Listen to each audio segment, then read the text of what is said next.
आज एक बहुत इंपॉर्टेंट जानकारी शेयर कर रही हूँ।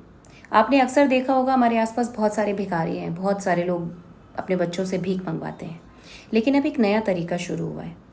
ये मैंने वृंदावन में भी देखा। बहुत सारे धार्मिक स्थलों पर अब भिखारियों ने एक अपनी स्ट्रेटजी चेंज की है।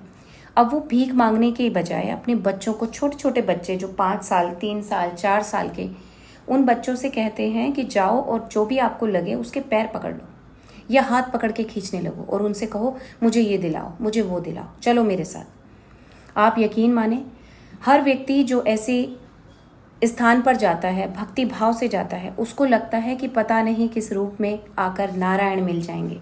उनको लगता है कि जैसे मेरा हाथ पकड़ लिया हो नारायण ने आकर, स्वयं भगवान ने मुझे जैसे ये आदेश दिया हो, ये बच्चे के रूप में भगवान है।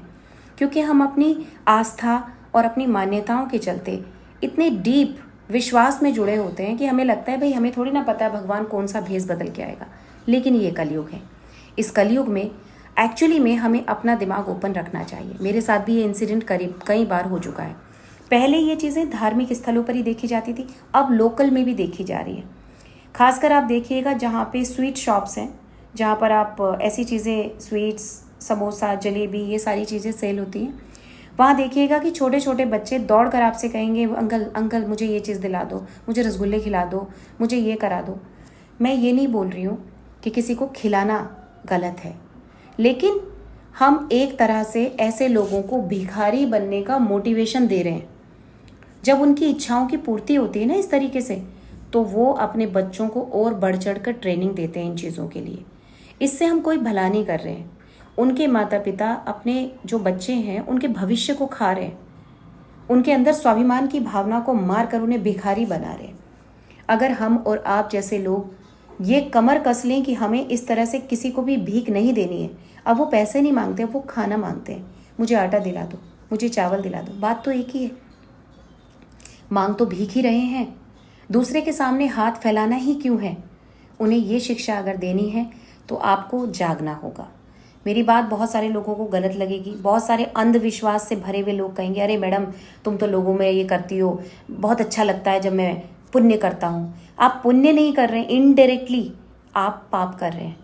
उन बच्चों को ना उनके माता पिता एजुकेशन दिलाना चाहते हैं, ढेर के ढेर बच्चे पैदा करते हैं। वो बच्चे आपके देश पर, आप पर एक बोझ की तरह हैं, क्योंकि वो जीवन में कुछ नहीं करेंगे, भीख मांगेंगे, बड़े बनेंगे और जब उनको और इच्छाएं होंगी और नहीं पूरी होंगी तो वो क्रिमिनल बनेंगे।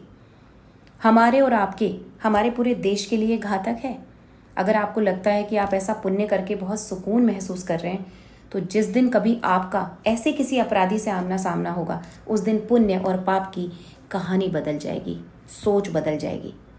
फिर अपने आप को धिक्कारते नजर आएंगे हम लोग। यकीन मानिए, जब तक कोई व्यक्ति सही माहौल और सही सोच के साथ डेवलप नहीं होता, बड़ा नहीं होता, उसको अपराधी बनते देर नहीं लगती। आप इस बारे में क्या सोचते हैं? आप अपनी राय मुझे ज़रूर दीजिएगा। मुझे लगा कि आप लोग के साथ शेयर करती हूँ। मैं अक्सर ये चीज़ें अब अपने आसपास देख रही हूँ। अब भीख मांगने का तरीका बदल गया, लेकिन भीख मांगने का जोश पहले से भी डबल हो गया है। विचार ज़रूर कीजिएगा, वरना नुकसान हमें और हमारे अपनों को कभी ना कभी ज़रूर उठाना पड़ेगा। Mind it.